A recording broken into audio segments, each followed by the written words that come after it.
Bom dia a todas e todos, sejam muito bem-vindos ao nosso quarto dia de curso. O dia de hoje vai ser muito importante, Falaremos hoje sobre a restauração utilizando o plantio de muda. Esse método que ele é bastante conhecido, bastante difundido aqui no estado de São Paulo. E para falar sobre esse método, teremos aqui a participação do Roberto Rezende e do Pedro Barral de Sá, da iniciativa Caminhos da Semente. Lembrando que esse curso ele está sendo coordenado pelo Departamento de Desenvolvimento Sustentável da Secretaria de Agricultura e Abastecimento, da CDRS, e está sendo realizado pela CDRS, pela Iniciativa Caminhos da Semente, pela CETESB, pela Secretaria de Infraestrutura e Meio Ambiente e pela TNC Brasil. Então, sejam muito bem-vindos. Passo a palavra agora ao Roberto Rezende. Seja muito bem-vindo, Roberto. E tenham todos um ótimo curso. Bom dia, Carol. Bom dia, Yara, e os colegas todos aí. Obrigado aí pelo convite. Tá funcionando bem o som? Tá sim, Roberto. Tá.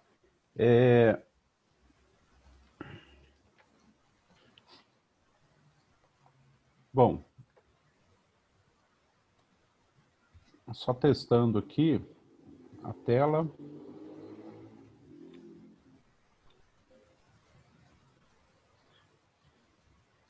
Carol. Tá joia. Tá ok, né? Então vamos lá. Bom dia a todos. Eu e o Pedro Barral, colega, vamos apresentar então a parte aí do uso de mudas na restauração. Aí, assim, bem rapidamente, né?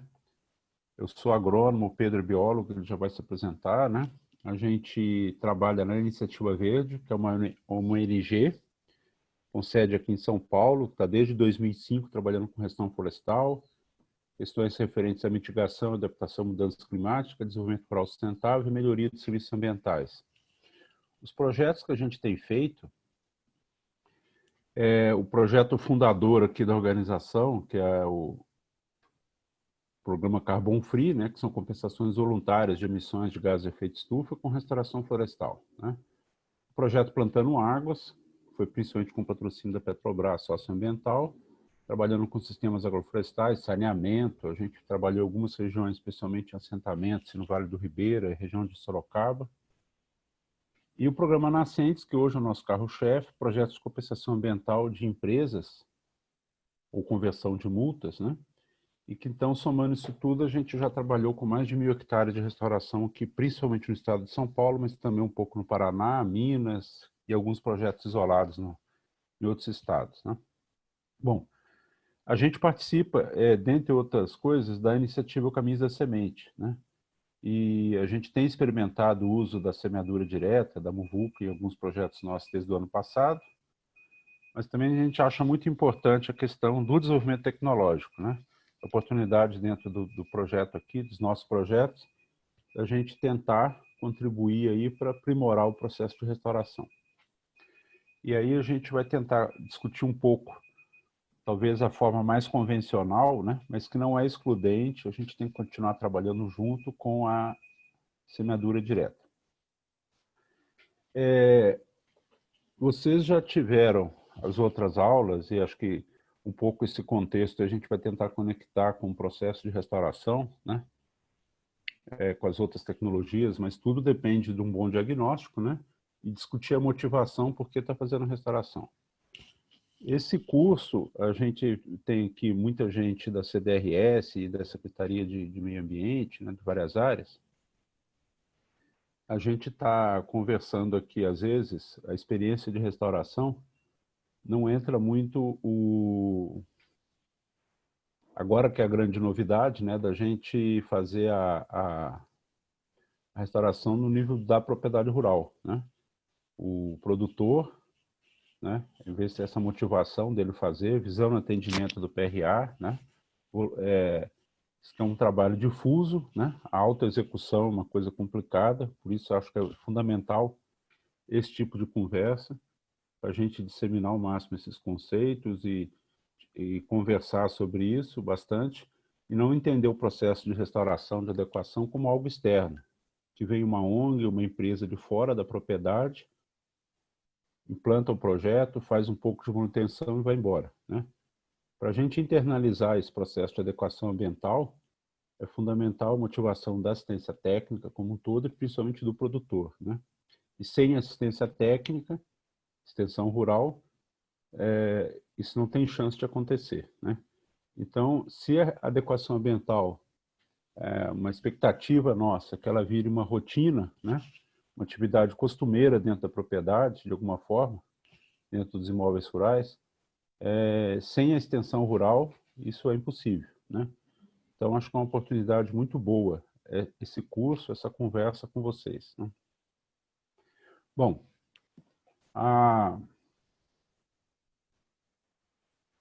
essa parte do histórico e diagnóstico, acho que já foi discutido nas outras partes do curso, né? Então, assim, a gente vai partir dessa opção, a partir do diagnóstico, da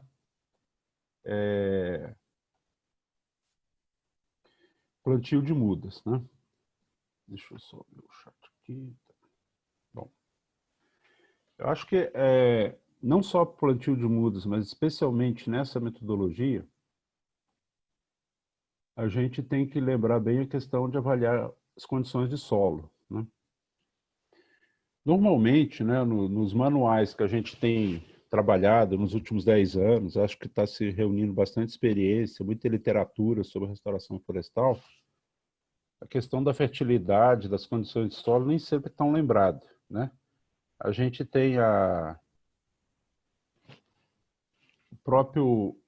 os principais manuais aí falam um pouco, e falam, não precisa de calcário, né? Não precisa corrigir a acidez, né? Na natureza o solo é ácido, as árvores crescem, né?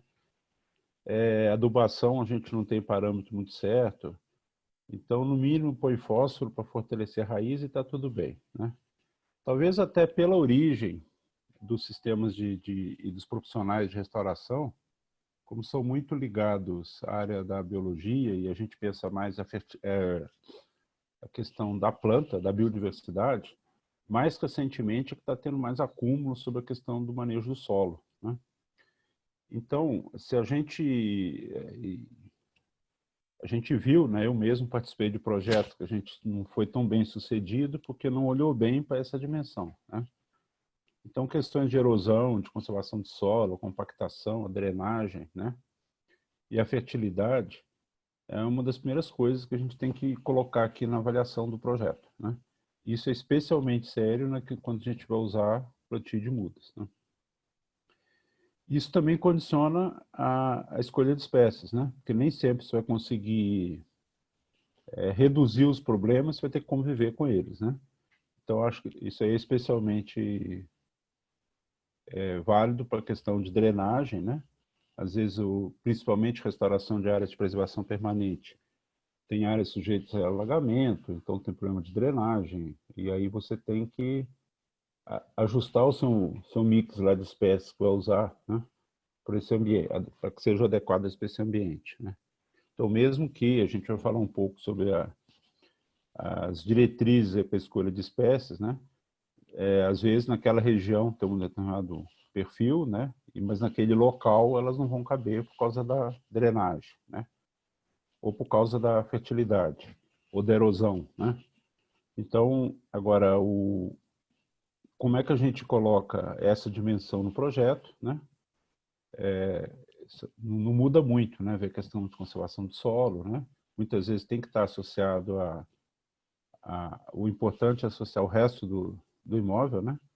Se vai ser necessário fazer terraço, ou pelo menos não, o plantio das mudas ser feito em nível, mas tem alguma correção de erosão a ser feita, né?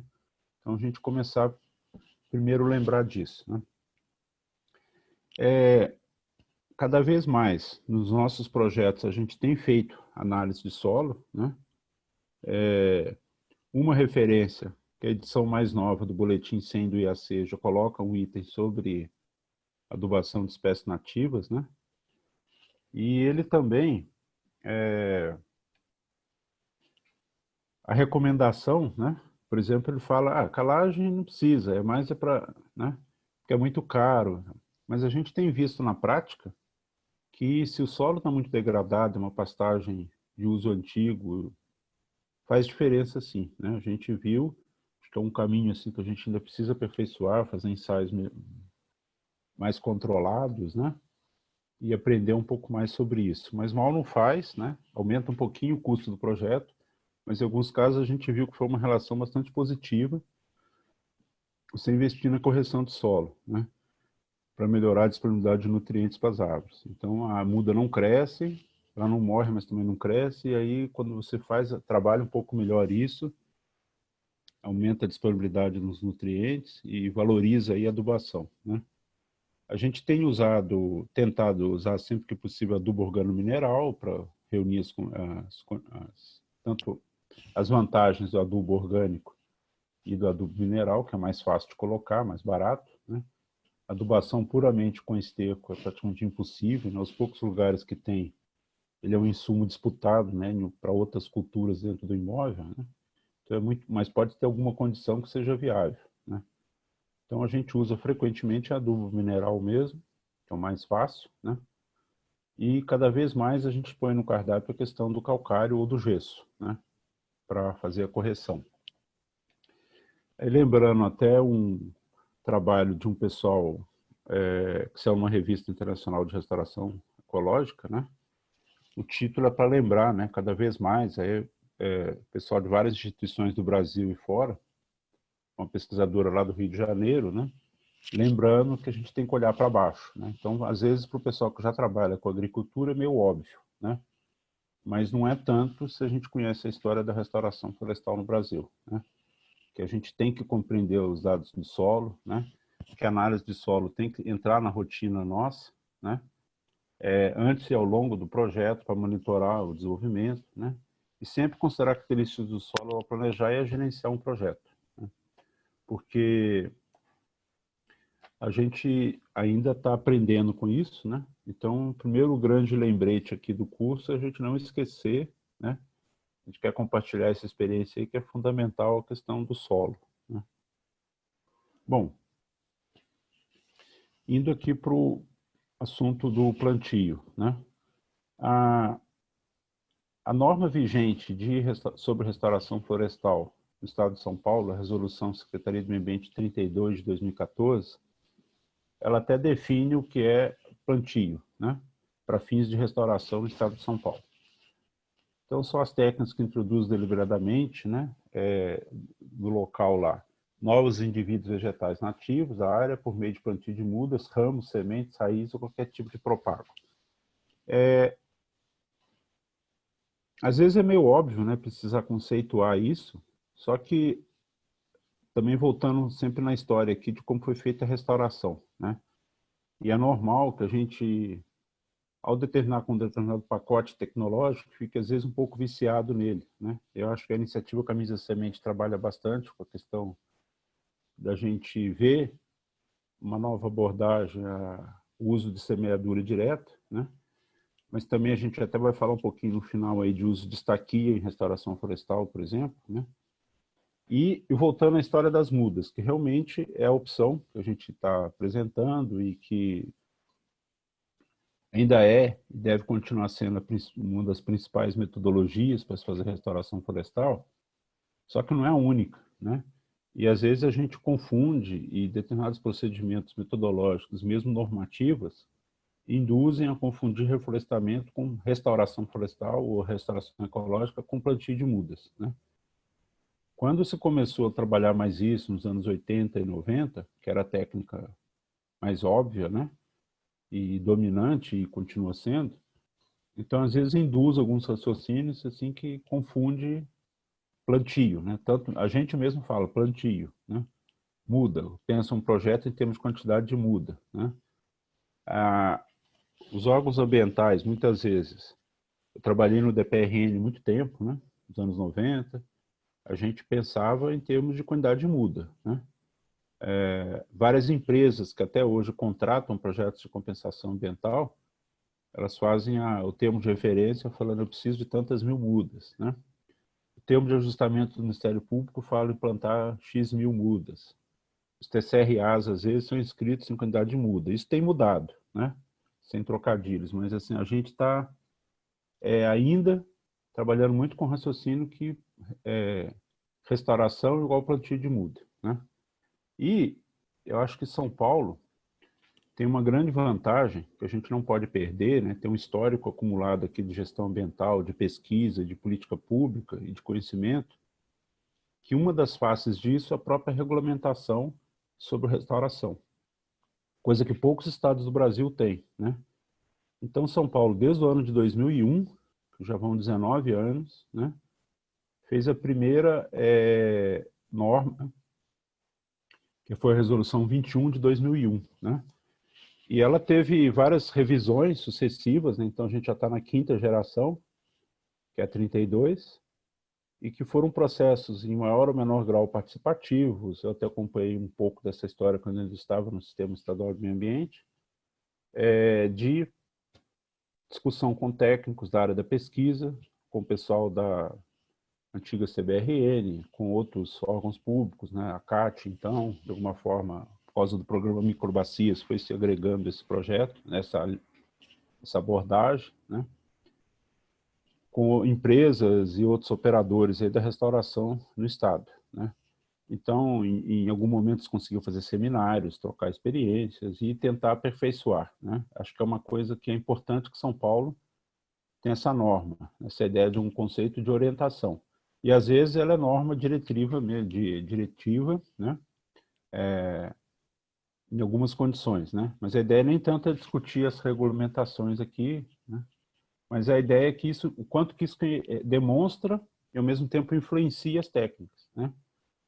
O próprio nome vou comentar três aspectos só. O próprio nome, a ementa lá da resolução, a primeira geração, vamos chamar assim, que foram sendo feitos ajustes sucessivos, ela se chamava Resolução que orienta sobre o reflorestamento heterogêneo de áreas degradadas, né? E agora ela se chama de sobre restauração ecológica. Aí entra, assim, desde essa questão do conceito de floresta, então as outras formações que não são florestas não eram tão consideradas em primeiro plano, né? Então, quando é cerrado, quando é campo cerrado, quando é qualquer outra formação,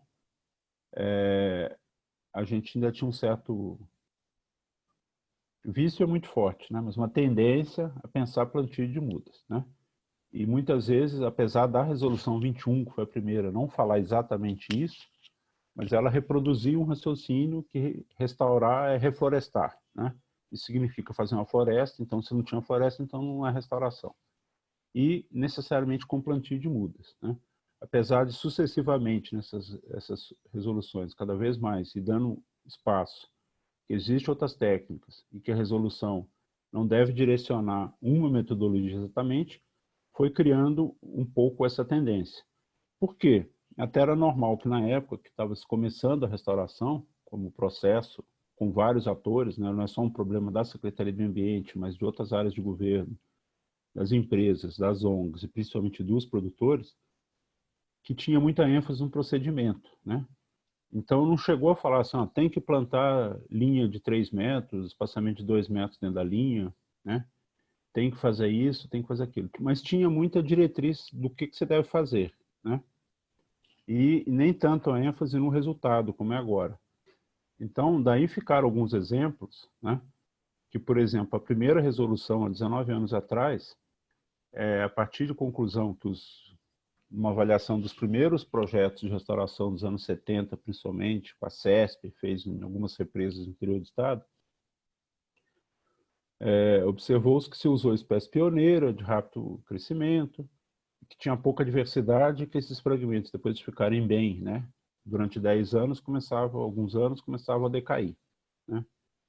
E a conclusão da pesquisa é que tinha pouca diversidade, então aquela floresta nova não se sustentava, né? Não tinha as espécies não pioneiras para dar sequência. A conclusão foi, ó, a gente precisa contemplar as não pioneiras no plantio, né? E quanto? Foi proposto um número que virou lei, né? Entre aspas. Tem que pôr 80 espécies. Então isso, que era um padrão assim, no momento, né? Mas acabou virando também uma regra que já caiu, né? Pelo menos desde 2014, e cada vez mais ao longo dessas várias gerações de resolução, isso foi dando menos ênfase, assim, tem que plantar alta diversidade.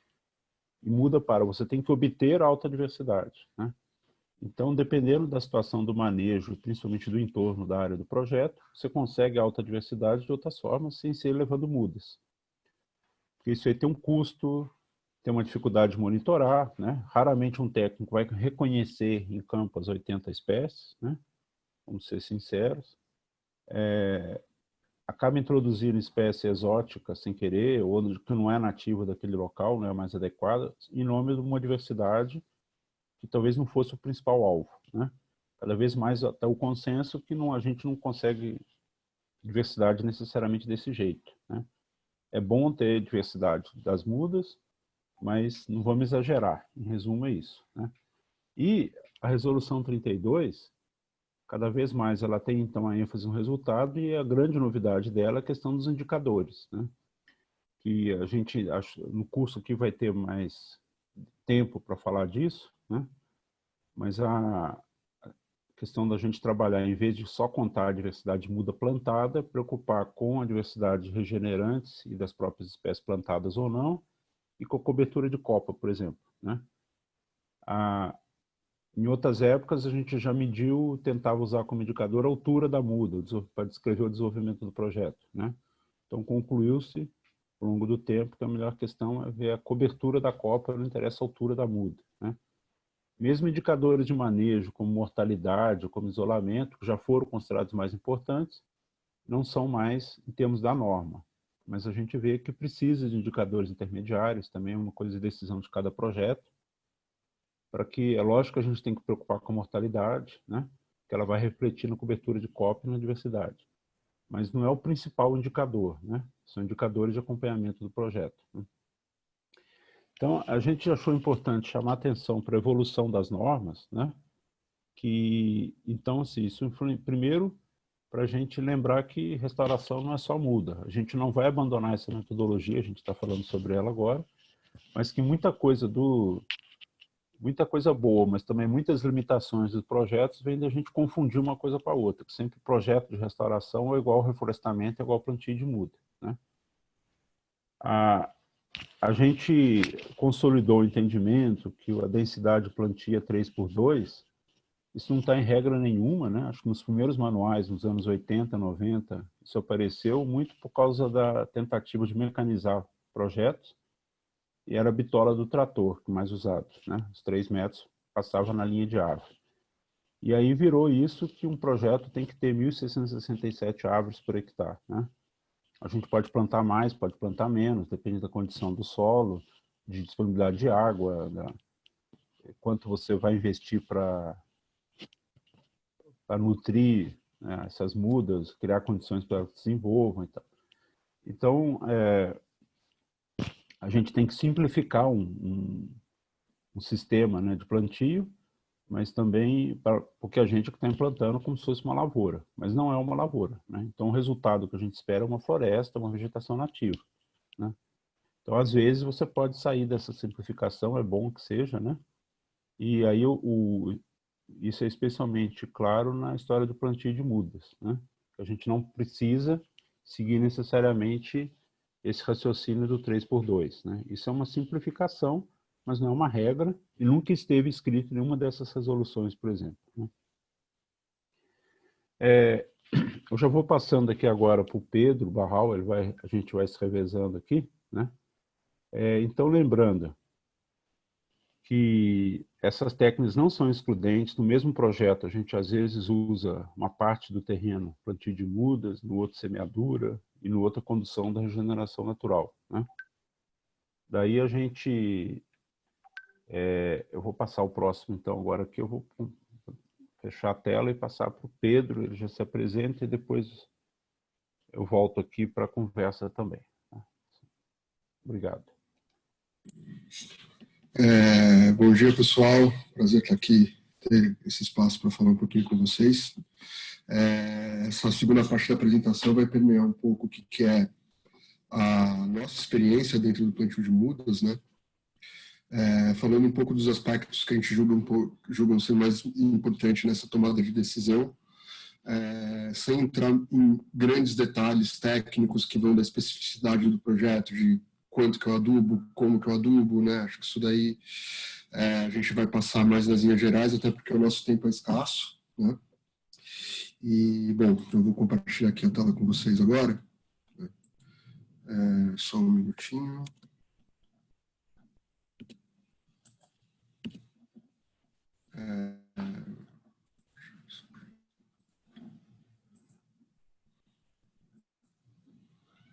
Vocês estão vendo a tela?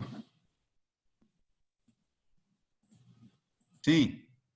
Tá joia, perfeito. Não está no modo apresentação ainda. Não está na apresentação ainda? Agora está. Agora está. Bom, perfeito. Como o Roberto falou, essas técnicas elas não são excludentes, né, dentro do próprio projeto, e muitas vezes até mesmo dentro de uma mesma área a gente pode consorciar essas técnicas, né, o plantio de mudas, a semeadura, a condução, né. E quando a gente fala do plantio de mudas, muitas vezes ele se confunde com isso que o Roberto falou, com o plantio 3x2, né. A gente fala o que a gente chama de plantio total, né, que é para visar a recomposição da vegetação arbórea, né, do recobrimento do solo. Mas muitas vezes a muda ela pode ser usada em outros tipos de plantio com outros tipos de finalidade, como adensamento, que seria a ocupação de espaços vazios em uma área que está em regeneração e em dado local por alguma característica físico-biológica, aquele espaço não está sendo ocupado, ou enriquecimento, que é de uma área que já tem uma certa cobertura, mas essa cobertura está com baixa diversidade, né? Então, queria chamar a atenção aqui para esses aspectos, que quando a gente fala de plantio de mudas, a gente não está falando só do plantio total, mas a gente está falando do uso de um propágulo para atingir uma certa estratégia de restauração, né? E aí a gente pode dividir as espécies que a gente usa em grupos sucessionais e grupos funcionais, né? Os grupos sucessionais, eles estão ligados às características ecológicas, e geralmente a gente divide entre pioneiras, secundárias e climáceas, né? As pioneiras seriam aquelas espécies que produzem grande número de sementes, que são dispersas para os animais, que necessitam de luz para germinar, que têm um crescimento rápido e vigoroso, geralmente têm um ciclo de vida curto e que são as primeiras que aparecem num povoamento de uma clareira, de uma floresta, como exemplo, né? As secundárias seriam algo que tem uma característica intermediária entre as pioneiras e as climáceas, que são as que produzem o menor tipo de semente, menor quantidade de semente, tem um crescimento mais lento, né? Elas germinam e se desenvolvem preferencialmente à sombra, né? Elas já precisam de uma estrutura florestal para se desenvolver, né? Com um ciclo mais longo e constituindo comunidades de maior diversidade. Ou a gente pode também dividir esses grupos em grupos funcionais, que têm uma certa correlação com os grupos ecológicos, mas tem algumas outras interseções também. Aí a gente fala do grupo de preenchimento, que são as espécies que, além de crescerem verticalmente rápido, elas têm uma boa cobertura de copa. Em geral, isso daí corresponde ao grupo das pioneiras. E o grupo da diversidade, que elas não possuem um bom crescimento, né, ou nenhuma boa cobertura de copa, como, por exemplo, o mimaúba, que é uma árvore que ela cresce muito verticalmente nos primeiros anos de plantio, porém elas não têm uma grande cobertura de copa, né. Mas elas são fundamentais para garantir a perpetuação dessa área restaurada ao longo do tempo, né? Como o Roberto falou, foi a introdução dessas plantas que permitiu que, depois daqueles 10 primeiros anos, dos primeiros reflorestamentos para os quais a gente olhava e a gente estudava, eles conseguiriam ter essa perpetuação, eles conseguiriam se firmar como florestas, né? E que elas podem ser tanto pioneiras, quanto secundárias, e quanto climáceas, né? A escolha da lista de espécies, para a gente, ela é uma coisa que é muito importante, né? E, segundo a resolução SMA 32, o nosso marco regulatório, ela passa por esse trabalho que é constantemente atualizado pelo Instituto de Botânica, que é a lista de espécies indicadas para restauração ecológica para diversas regiões do estado, né? Esse trabalho, ele divide o estado em algumas regiões, né, ecológicas, litoral norte, litoral sul, sudeste, centro, sudoeste, noroeste, né?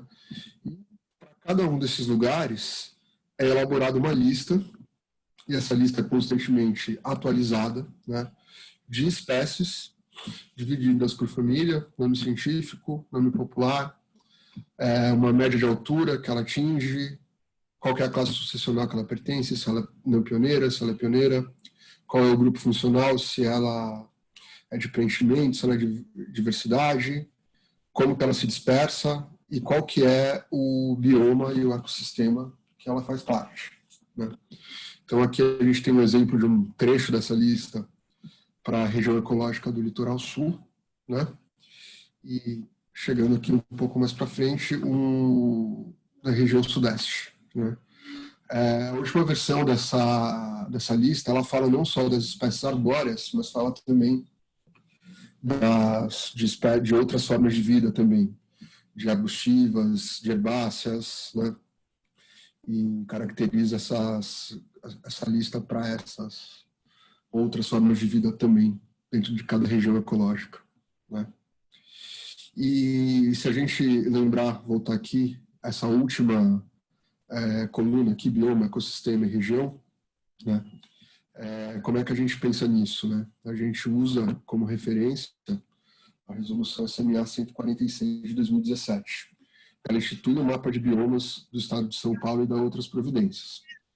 Uma coisa que a gente acha muito importante da gente falar, para pensar nessa escolha de espécies e, consequentemente, quais são as mudas que a gente vai plantar nessa região, é entender que a escala desse mapeamento é uma escala muito grande, né?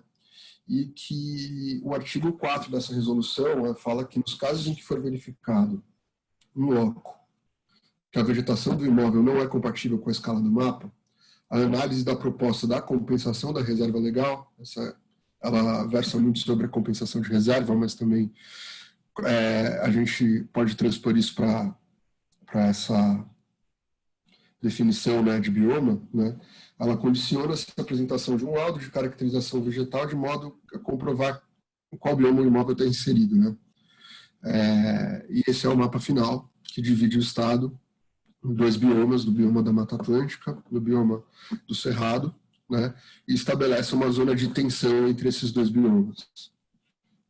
Então, isso daí essa resolução é um outro marco legal que a gente utiliza para subsidiar a escolha das espécies também, né? Esse mapa da Tajam. Voltando para a resolução 32, quando a gente vai falar do plantio de muda ou da escolha das espécies também, né? A resolução 32 ela sugere que um mínimo de 80 espécies florestais nativas de ocorrência regional, um mínimo de 70% de espécies arbustivas e arbóreas, um mínimo de 40% de espécies zooxóricas, um mínimo de 5% de espécies nativas da vegetação regional enquadrada em alguma categoria de ameaça, né? Que a gente considere pioneiras e não pioneiras, em um limite de 40% para qualquer um dos grupos, exceto para a savana florestada. Por quê? Porque a savana florestada ela não obedece essa lógica de sucessão entre pioneiras e não pioneiras, né? E a resolução 32 ela sugere também que o total de indivíduos pertencentes ao mesmo grupo ecológico não exceda 60% do total desses indivíduos, né? Que nenhuma espécie utilizada ultrapasse o limite máximo de 10% dos indivíduos totais, né? Nenhuma espécie não pioneira ultrapasse o limite de 5% de indivíduos, né? E que 10% das espécies plantadas no máximo tenham menos de 6 indivíduos por hectare. Uma coisa que é importante a gente falar é que, como o Roberto disse no último slide que ele apresentou para a gente, na última lâmina, é que isso que é a regra hoje vira sugestão. E vira sugestão por quê? Eu já vou adiantar uma limitação da utilização de mudas, né? A gente fica muito sujeito à disponibilidade das espécies e das quantidades que os viveiros têm produzidos quando a gente vai implantar um projeto. Então, por mais que a gente desenhe um projeto, que a gente faça todo esse planejamento de espécies, levando em consideração todas essas resoluções que a gente trouxe aqui, a gente fica muito sujeito a essa disponibilidade. E essa disponibilidade, às vezes, tem a ver com um viveiro regional fechou, ou certa espécie teve algum evento fenológico que ela não ofereceu a quantidade de sementes que ela costuma oferecer. Então, assim, isso daí entra como uma sugestão, lembrando que o que vai importar para a gente, dentro dessa mesma resolução, é mirar os indicadores de monitoramento em 3, 5, 10 e 20 anos. Tá? E voltando àquele primeiro slide, aquela primeira lâmina que eu apresentei, que eu falei do plantio total, do enriquecimento e do adensamento, quando que a gente recomenda a utilização do plantio total? Né? Quando a regeneração natural não é expressiva, acho que a gente lembra um pouco das primeiras aulas desse curso, né, do diagnóstico, de como avaliar o potencial de regeneração de uma área. Né? Quando a gente está numa matriz de baixa conectividade, e também, muitas vezes, quando o nosso tempo como projetista, como autor de um projeto de restauração, para avaliação do potencial da regeneração é pequeno. Né? Muitas vezes a gente tem um contato com o proprietário e o nosso tempo, seja por uma questão do compromisso assumido pelo financiador junto ao órgão ambiental, enfim, é curta, assim, olha, a gente conseguiu a área e as medidas de restauração, elas têm que ser implementadas em 6 meses, em 3 meses, então, que muitas vezes é um tempo pequeno para avaliação desse potencial de regeneração. Né? E as etapas que a gente utiliza, né, para o plantio das mudas, né, seria o preparo do solo, a correção e adubação de base, né, o controle das competidoras, aí pode ser, na maioria dos casos, na região do nosso estado aqui, são as gramíneas invasoras, as gramíneas africanas, né? Mas em muitos casos a gente já viu que pode ser leucena, pode ser ipê de jardim, em alguns casos a gente tem que fazer controle de pinos também, que é uma espécie florestal com alto potencial de invasão, né? A gente, na Iniciativa Verde, a gente tem cada vez mais utilizado como uma técnica alternativa aos manuais mais clássicos, né? A utilização de adubação verde e a utilização de hidrogel, né? O adubo verde seriam espécies leguminosas de ciclo curto, que aumentem o recobrimento e que saiam do sistema rapidamente quando as mudas plantadas elas já estejam desenvolvidas, e que elas vão auxiliar não só no aporte de matéria orgânica para o solo, em outros tipos de nutriente, mas também no sombreamento precoce, possibilitando que a gente controle essas gramíneas de um jeito mais eficaz, né? E o uso de hidrogel, que é um polímero que se hidrata muito fácil, que faz uma retenção de água no solo e que ajuda, ainda que a gente plante na época de chuva, visando que o enraizamento, a mortalidade seja baixa, ela ajuda não só nessa questão da microhidratação da muda, mas também em eventuais ocorrências de um veranico, né, de uma seca inesperada. Né? O combate de fatores de degradação é importante também, então seria ali combate à formiga, muitas vezes pensar na questão de construir acero num lugar onde a suscetibilidade de fogo é grande, até mesmo uma questão que a gente tem encarado muito, não nos nossos projetos, mas na zona rural como um todo, na área rural do estado, é a questão do java-porco, né? E aí, depois de estar com tudo isso equacionado e trabalhado, a gente procede com o plantio das mudas em si, lembrando que a gente tem que fazer o acompanhamento contínuo desse plantio, não adianta só a gente plantar e deixar, né? A gente tem que estar sempre manejando essa área, acompanhar para poder, nesse acompanhamento, prever quais são as ações de manutenção, capina, adubação de cobertura, né, replantio, combate à formiga, combate a esses fatores de degradação que precisam ser feitos visando o atingimento dos indicadores que a resolução estabelece para a gente. Né? Só falando que esse plantio, né, esse preparo do solo, ele pode ser feito de forma manual, né, ou ele pode ser também feito um preparo mecanizado. Nesse primeiro slide aqui a gente tem uma cova aberta, um berço aberto de forma manual, né? A coroa, aqui do lado esquerdo, a coroa sendo aberta de forma manual e o berço na foto seguinte da direita, aberto de forma manual também. E nessa outra foto aqui a gente tem um preparo mecanizado do solo, né? Esse plantio está sendo feito em uma área que foi feita através da utilização de subsolador florestal. Aqui um pouco do preparo do hidrogel, né? Falando um pouco desse insumo que a gente utiliza nos nossos plantios, né? E falando que o controle de competidoras também ele pode ser feito de maneira manual, semi-mecanizado, mecanizado, de maneira química, e que é importante a gente considerar as boas práticas, as normas pertinentes, né? No caso dessa forma química, já é o receituário agronômico, o uso de equipamentos de proteção individual, né? E isso tem que ser bem alinhado com o proprietário, entender se aquele tipo de prática está em acordo com o que o proprietário quer para a propriedade dele, né?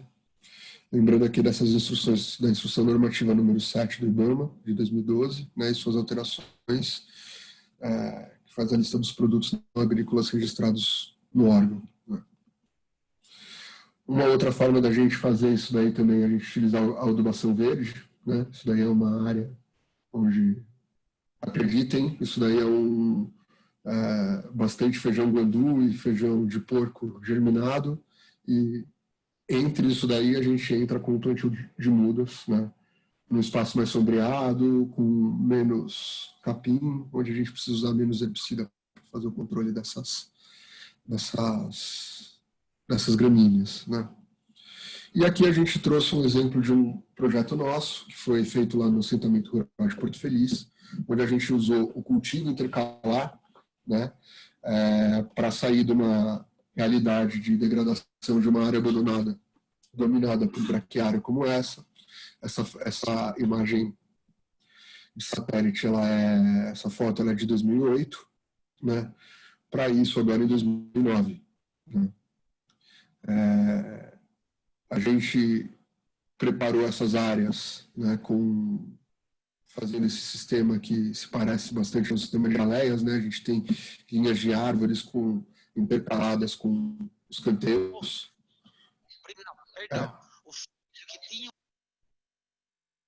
E aqui a gente já está no momento mais avançado desse cultivo intercalar, né? As mudinhas aí no meio dos milhos. O seu Gumercindo, que é aquele agricultor que está ali em cima, ele plantou. Um pouco aí desse desenvolvimento, pouco a pouco, né, desse manejo dessa área. E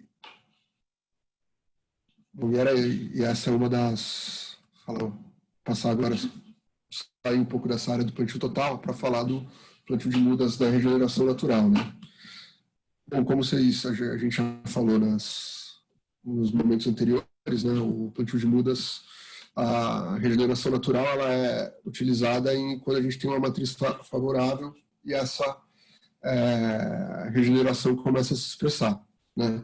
E como é que a gente pode fazer no que a gente utiliza a muda dentro da regeneração? Quando a gente vai falar do enriquecimento, do aumento da diversidade, isso daí pode ser utilizado também no manejo de fragmentos florestais ou no adensamento, que é na melhoria do recobrimento, né? Isso daqui é um exemplo de um projeto nosso lá no Parque Estadual do Rio Turvo, feito em parceria com a Fundação Florestal, né? Onde, se a gente vê aqui nitidamente aquilo que a gente ilustrou anteriormente, em um trecho a gente faz o plantio total, que seria esse trecho dominado por gramíneas na parte de baixo, mas os topos de morro dessa área, a gente já tinha um certo recobrimento de uma espécie que chama do peixirico, é uma espécie de melastomataça e outras espécies. Então a gente entrou fazendo o enriquecimento dessas áreas de topo de morro, que já tinham uma cobertura, mas essa cobertura ela era uma cobertura um pouco... mas a diversidade era uma diversidade baixa, né? Então, isso daqui é um exemplo de um trabalho de enriquecimento. E essa área, outra área aqui, é uma área no município de Joanópolis, né? Era uma área que a gente isolou. Depois do isolamento, durante o isolamento, que o isolamento constou na retirada de gado da propriedade mesmo, né? A gente percebeu que tinha um início de uma regeneração, só que essa regeneração deixava algumas clareiras. E nessas clareiras a gente fez um plantio de adensamento, né? Um plantio onde a gente estava visando um recobrimento dessas clareiras, visto que a diversidade, onde essa diversidade estava se expressando, né, onde essa regeneração se expressava, ela era uma diversidade boa, tanto pensando nos indicadores, quanto pensando na perpetuação dessa floresta, né. Aqui a gente trouxe também, como eu falei ali, o plantio de mudas ele pode ser usado dentro do manejo de fragmentos florestais degradados, né. Lembrando que a gente tem no nosso estado uma realidade bem parecida com essa, né, de pequenos fragmentos, muitas vezes isolados ou conectados por apps, né, então o manejo desses fragmentos muitas vezes é necessário e a gente enxerga como uma atividade de restauração florestal também, de restauração ecológica, né. E aqui eu trouxe um exemplo de mais um projeto que a gente está fazendo em uma área da Fundação Florestal, uma parceria nossa com a Fundação, dentro do programa Nascentes, né, como o projeto do Parque Estadual do Rio Turvo.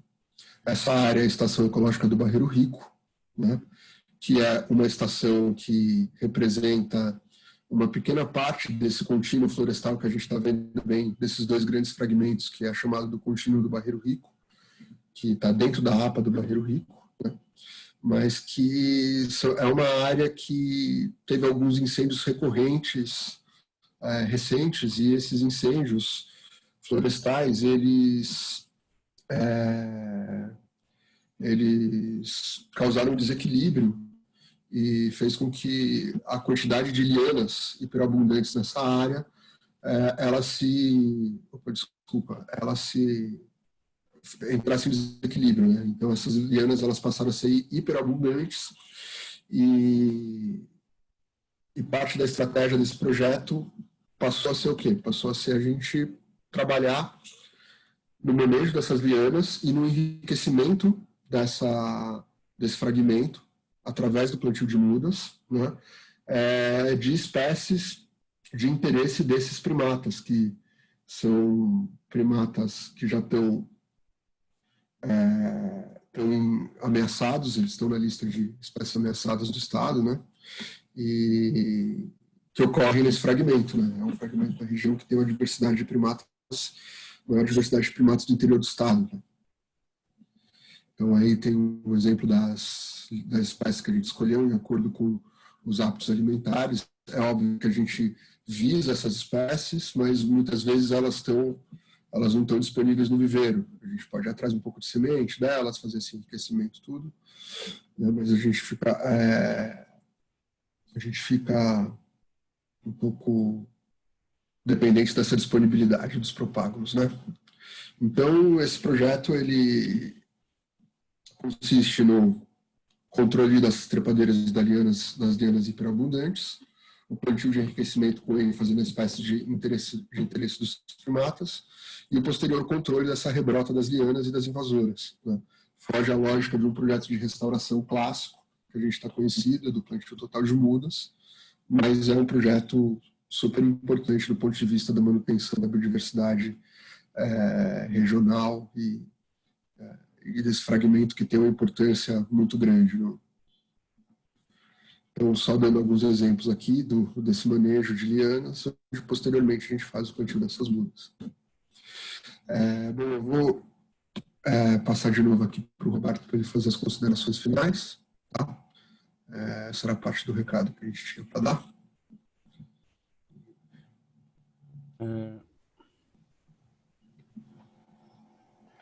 Bom, retomando aqui só para o final da apresentação. Eu já vi que tem bastante questões aqui. Acho que a gente vai ter um tempinho para conversar, mas acabando aqui essa primeira parte, a questão aí dos insumos, né? O principal insumo, a gente está falando é da muda, né? E ela é apresentada, né? Nesses dois formatos principalmente, né? Do tubete ou do saquinho plástico, né? E qual que é melhor? Depende, né? Porque aí tem alguns parâmetros para pensar nisso, né? Depende da condição do seu projeto, né? A muda de tubete é preço de centavos, né? Muito barata. Muda de saquinho é mais cara, né? Aí já sempre é mais de R$ 1 até R$ 5, depende muito da escala, de onde está o viveiro, da espécie. Mas aí a produção da muda em tubete é mais complexa, né? Então, às vezes, e a da saquinho é muito mais simples. A gente até tem acompanhado alguns viveiros de pequena escala lá, comunitários no Vale do Ribeira, que produtores assim estão começando a entrar como negócio a produção de muda nativa e dá mais certo eles começarem pela produção em saquinho, né? Então, também é uma coisa a ser considerada. Assim, às vezes é mais fácil produzir na região e também pode ser uma opção para o produtor essa atividade. E ele vai investir, vai ser muito mais, investir menos, vai ser mais simples produzir a muda em saquinho. Aí, na questão do transporte, né? Na muda de saquinho, a gente fica carregando terra, substrato para lá e para cá, tem um custo, né, de frete e muito maior, né? Muito mais complexo. Em compensação, a muda é muito mais resistente ao transporte, ao armazenamento, né? Mas se ele for muito longo, a muda de saquinho, ela vai novelar raízes, também pode ser ruim, né? Mas que com certeza, ainda mais em projetos de fomento, que a gente não controla todas as etapas, né? A muda de saquinho vai ter vantagem. Quando a gente está no esquema mais verticalizado, assim, mais industrial, né? Que a gente está do viveiro até o plantio, coordena todas, tem controle sobre todas as fases, a muda de tubete é melhor, né? Mas se você pensa que tem um que é o viveirista, outro é o que vai distribuir, outro que vai orientar o plantio, outro que vai plantar de fato e ter um proprietário no meio, então a muda de tubete é muito frágil para todo esse processo passar de mão em mão, né? Então, às vezes, vale a pena ter um substrato mais volumoso. Então, não tem necessariamente uma melhor, né? Vai ter sempre que considerar essas características aí, principalmente, e outras, para você decidir qual muda que você vai usar, né? E onde tem, né? A gente tem um problema sério na oferta de mudas no estado de São Paulo, não só, né? São Paulo ainda é bom nisso, mas o Brasil todo, a dificuldade de oferta desses propágulos, né? Porque a gente tem momentos, né, que os viveiros são incentivados, tem demanda, então muita gente abre o viveiro. Aí depois para, o viveiro quebra, né? Então são esses surtos que acabam influenciando na atividade de muita gente e na disponibilidade. A solução que o Paraná, por exemplo, tomou alguns anos atrás, Minas Gerais, que tem fomento público, né, viveiros para distribuir muda através dos órgãos de extensão rural, o órgão ambiental principalmente, é uma solução que São Paulo tentou em alguns momentos, o programa Microbacias fez, né? Mas tem todas as questões pró e contra, né? O problema é que hoje, de fato, assim, o mercado ainda não supre tudo, tem um fomento de empresa hidrelétrica, que é significativo, né? Especialmente a ES, a Duque, mas acho, e antes tinha a CESP. Então, às vezes, a gente tem um problema mesmo de oferta de muda no estado. A gente ainda tem, é um gargalo para uma restauração em grande escala. Combinando isso, a questão da gente, não só pela oferta do propágulo, mas a questão de, às vezes, a melhor metodologia, ter a semeadura direta, que é o assunto principal aqui desse curso, mas também a gente gosta de lembrar o uso da reprodução vegetativa, né, das estacas, que para algumas espécies, cada vez mais a gente tem usado, quando precisa de um recobrimento mais rápido, né? Tem a desvantagem de ter menor diversidade genética, mas se o que interessa são os resultados, né, a estrutura da vegetação que a gente está recompondo, pode ser interessante a gente trabalhar, lá no Vale do Ribeira, especialmente o mulungu, que lá se chama suinã, é uma espécie, uma leguminosa muito boa para isso, a aroeira rosa, aí, pimenta rosa, também tem uma boa capacidade de rebrota. Então, a gente tem experimentado ainda também alguns fazendo alguns ensaios, né? Tem funcionado bem para várias espécies. Cada vez mais a gente aposta também com uma estratégia complementar usar as estacas, né? Bom, para fechar então, nas primeiras aulas eu vi que já foram colocadas algumas referências de literatura.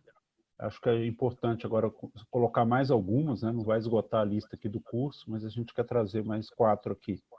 Já foi até apresentado aí o link, a Juliana já colocou, né? O link das espécies, que é um trabalho do Instituto Botânico que começou lá em 2001 e que é atualizado periodicamente. Então esse aí é o link e a publicação em PDF da indicação de espécies regionais do estado de São Paulo, dentro daquelas 6 regiões do mapa que o Pedro mostrou. Esse segundo livro, que é do Pacto pela Restauração da Mata Atlântica, o referencial teórico, né? Ele pode estar um pouco antigo, mas a vantagem é ser um trabalho muito bom, representa a situação lá em 2009, mas ele ainda é bastante atual e vale a pena, e ele é de graça, né? Só baixar aqui do link do Pacto ou lá da Exalc.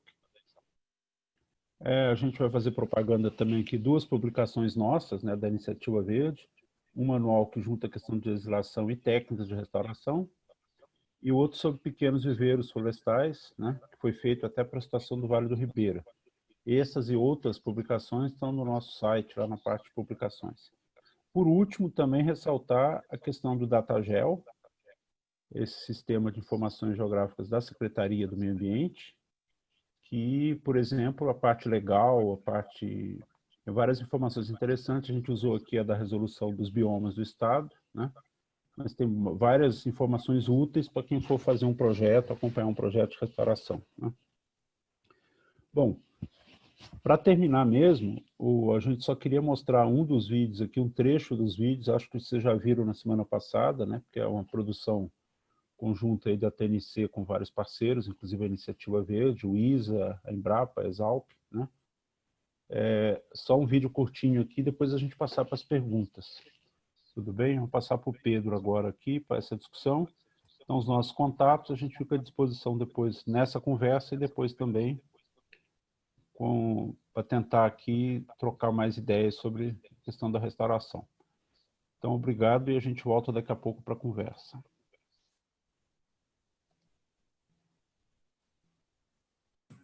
Bom, pessoal, eu vou apresentar uma parte do vídeo dessa série que a gente produziu junto com a TNC, com o Instituto Socioambiental, com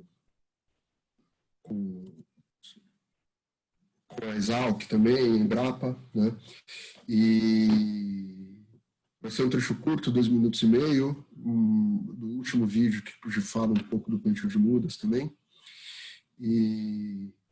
Mas e a gente abre para pergunta, tá? Obrigado pela atenção. Daqui a pouco a gente está de volta aqui.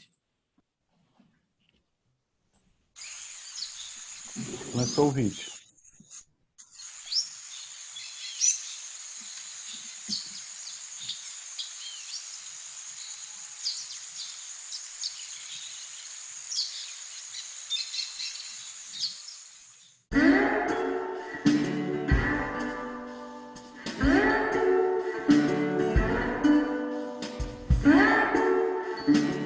Com o solo preparado, é hora de plantar.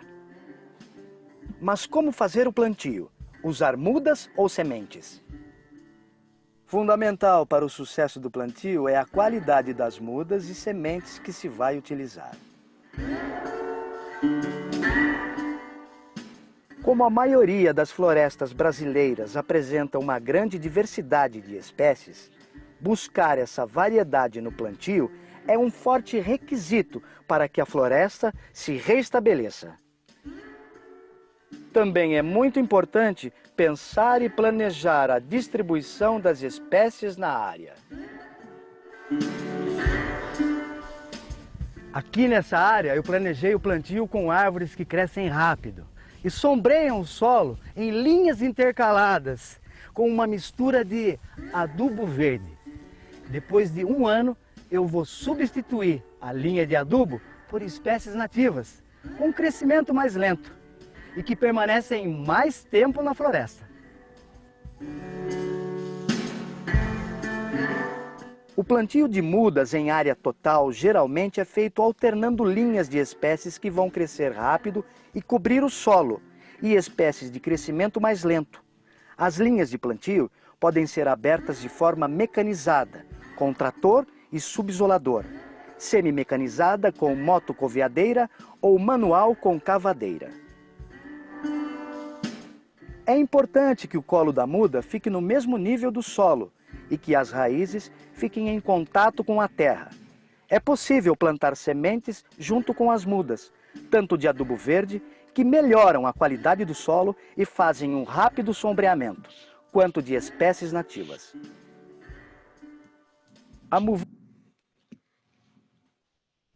Bom, pessoal, a partir de agora, nesse vídeo que a gente mostrou, começa a falar um pouco da semeadura. Esses vídeos eles estão disponíveis no canal da SOBRE, da Sociedade Brasileira para a Restauração Ecológica, no site do Laboratório de Restauração Ecológica da Exalc, no Laboratório de Silvicultura Tropical da Exalc também. Então, se tiverem qualquer curiosidade de ver essa série inteira, que está bem legal, é só ir lá. Obrigado.